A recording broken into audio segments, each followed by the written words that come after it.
To draw a pig, first draw an oval for the body,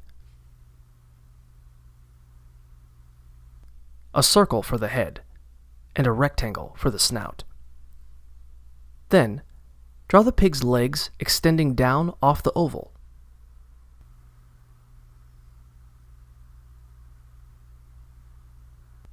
Add triangle-shaped hooves at the ends. Next, draw two big triangles on the head for the ears. Then, connect all of the shapes to make the final outline of the pig.